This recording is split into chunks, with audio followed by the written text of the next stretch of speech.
حضرت سیدنا امیر حمزہ رضی اللہ تعالیٰ عنہ کے ایمان لانے کا واقعہ اس طرح ہے کہ یہ بات اسلام کے چھٹے سال کی ہے، 616 عیسوی کی ہے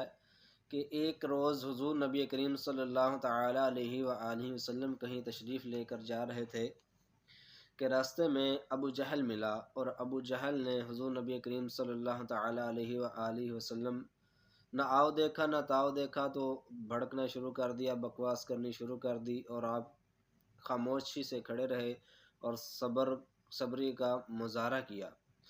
جب اس نے دیکھا کہ حضور نبی کریم صلی اللہ تعالیٰ علیہ وآلہ وسلم نے اسے کوئی جواب نہیں دیا، تو اس کے ہاتھ میں لاٹھی تھی، تو چھڑی تھی،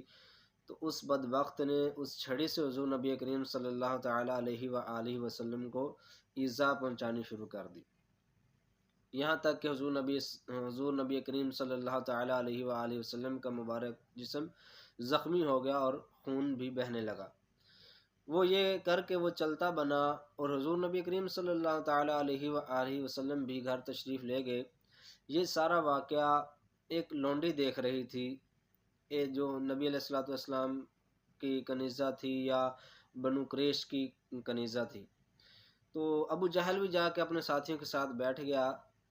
تو حضرت سیدنا امیر حمزہ رضی اللہ تعالیٰ عنہ کہیں سے تازہ شکار کر کے آ رہے تھے، تو اس کنیزہ نے، چونکہ وہ بنو قریش کی کنیزہ تھی، تو حضرت امیر حمزہ رضی اللہ تعالیٰ عنہ آپ بھی قریش سے ہیں، حضور نبی کریم صلی اللہ تعالیٰ علیہ وآلہ وسلم کے چچا ہیں،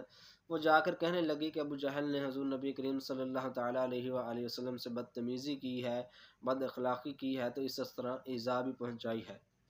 تو حضرت سیدنا امیر حمزہ رضی اللہ تعالیٰ عنہ چونکہ چچا تھے،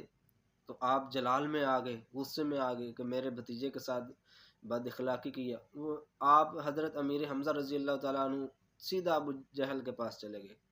اور جا کر اس کے سر پر کھڑے ہوئے، اور جو کمان جس سے شکار کیا دے مارے سر پر، یا ایسی دے ماری کہ ابو جہل کے سر میں سے خون بہنے لگ گیا،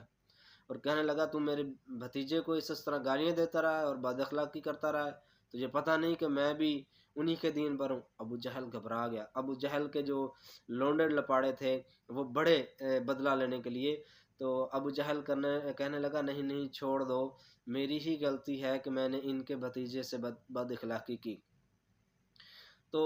حضرت امیر حمزہ رضی اللہ تعالیٰ عنہ جا کر اپنے گھر تشریف لے گئے، ساری رات سوچتے رہے۔ جب غصہ ٹھنڈا ہوا تو سوچا اب کیا کریں،